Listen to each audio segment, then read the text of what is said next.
The first OTA patch in Marvel Snap for the month of May has arrived, and 3 cards got changed: the Collector, Luke Cage, and Orka. How good are these cards, and what are the best decks to use these cards in right now? We got the answers for you in this video, and if you're ready for all of that Valley Club you need to do, find that like button and let's go snap it. ValleyFlyin.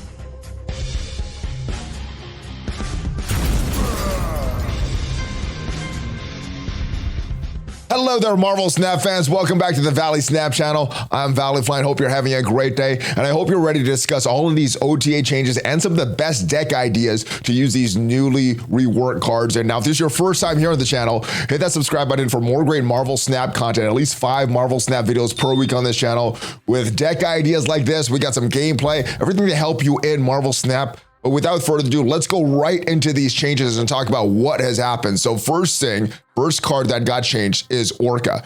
It used to be a 6/9 with the ongoing power +5 if that's your only card here. Now it is a 6/11, meaning that it will be a 6/16 if that is the only card there. So very, very strong, and does just beat Destroyer if that is the only card in the lane. Now what they say, this isn't very complicated. Orka released low, consistently one of our least played cards, and a weak win rate. Yeah, it especially was bad when Namor got his rework and then was able to put up very similar power in that same lane with just Namor there being a 4-cost card. Now Orka's a little stronger. Is it a good card at this point?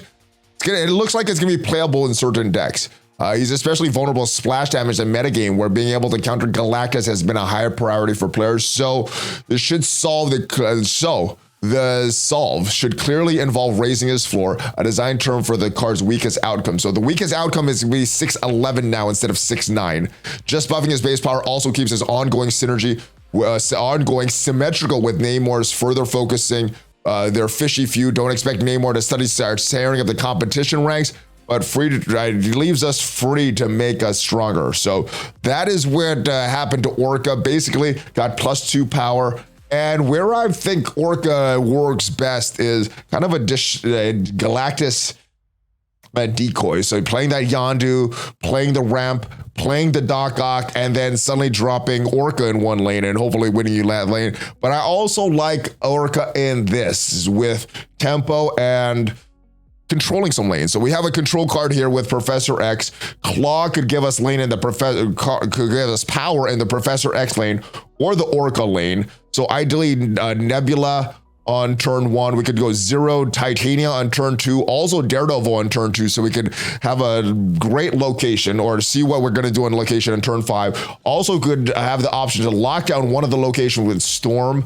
A Tuma could go in one of these lanes if we are able to armor it, or if not, we could put a Tuma in one lane, Professor X in that same lane, and then win a second lane with either Orka or Destroyer, and then we could also buff up some power if we don't draw that Professor X with some claws. So I like this deck. I think this is going to be the best place, at least for now, for a Tuma, but I do like him in that Galactus decoy type deck. And the other card that got changed is the Collector. When a card enters your hand from anywhere except your deck, +1 power. Used to be a 2/1, now is 2/2. And what the devs say about this, those of us that were playing in the beta no doubt remember the glory days of the Collector, and a nerf was merited and brought him in line with the on-curve play in some discard Devil Dinosaur decks. However, he's been largely squeezed out of those archetypes since, and without finding a new home, hopefully it'll be a bit more competitive with other 2-cost cards if this win rate start earning those slots back and showing up in new decks like Bounce. And I think Bounce is a great place for him because you're getting all these cards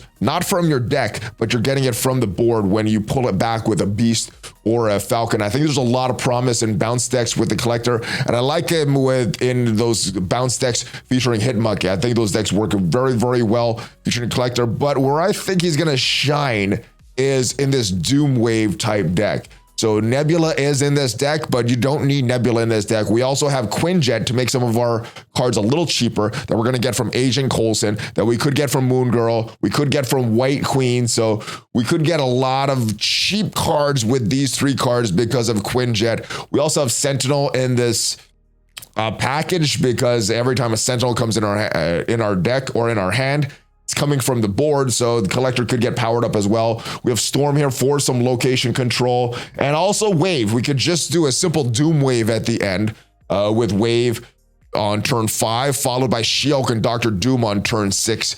And then we also have the Devil Dinosaur here in case we don't draw that wave and could do that Doom wave play. We could do a Devil Dinosaur play, hopefully doubling up that Devil Dinosaur with Moon Girl. A lot of options here. And then Coulson also gives that a big X factor because we don't know what kind of cards we're going to get, but it's going to be a 4 and a 5 cost card, which are very good cards in the game. So we're going to get some good cards there. Could be reduced by Quinjet. Nebula could give us power in one lane, and we could finish off with either Devil Dinosaur or finishing a few different lanes with Dr. Doom and She-Hulk. So gives some really good end game and end turn play there with this deck, and I like this deck. I think this is where the new collector is going to shine, but I do like him in that bounce archetype. And last but not least, one of my favorite cards that is very, very good in the current meta in Marvel Snap, got even better. Luke Cage was a 2-1, now is a 2-2. It's ongoing ability. Your cards can't have their power reduced, and this also applies for when it's reduced in your hand from different locations or from a Scorpion. So when you play these cards, they'll be at the normal power, but the two most popular decks with Luke Cage are middling performers on the numbers.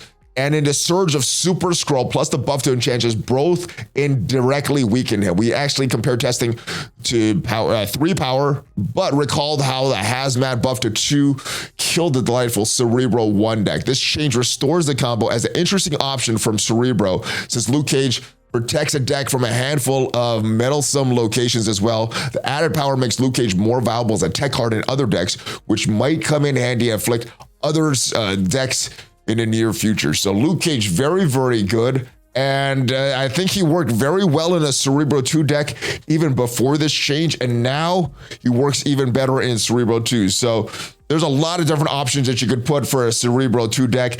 In this deck that I've been using features Iceman and M'Baku. I do like being able to not play a card and have it potentially fly out of a deck. I wish they would switch this fly out of your hand as well, but the M'Baku, I do like getting that power on the board without playing anything. Daredevil sets us up for a potential Hobgoblin play, although Daredevil is not necessary in this deck. You could take Daredevil and Hobgoblin both out, but I do like that big power play, and it's won me a few games. Hazmat goes very well with Luke Cage, and now that they're both 2-powered cards, also goes well with a combo of Cerebro and Mystique. Brood is there to get us some instant power. Mr. Fantastic gives us some reach into different locations. Storm can lock down one lane and potentially go with Storm followed by Brood, or Storm followed by Hobgoblin, depending which turn we're able to get that Storm out. Blue Marvel is there for some great control as well, and ideal scenario to buff up all of our cards, playing all of our cards before turn 4. Turn 5, we go Blue Marvel, and turn 6, we go with a Cerebro followed by a Mystique to copy that Cerebro power, just dropping a bunch of powers on turn 5 and turn 6. And a lot of these decks, if you look at it, we have a lot of 3-cost cards, which could fool our opponent thinking that we're playing some kind of Silver Surfer deck, but then we just switch it up on them. I like this deck. Luke Cage works well in a lot of decks. Luke Cage should also work very well when the High Evolutionary is released, because a lot of the untapped powers that High Evolutionary is going to unlock is about reducing the power of your opponents. And Luke Cage, well, that cannot happen when Luke Cage is on the board.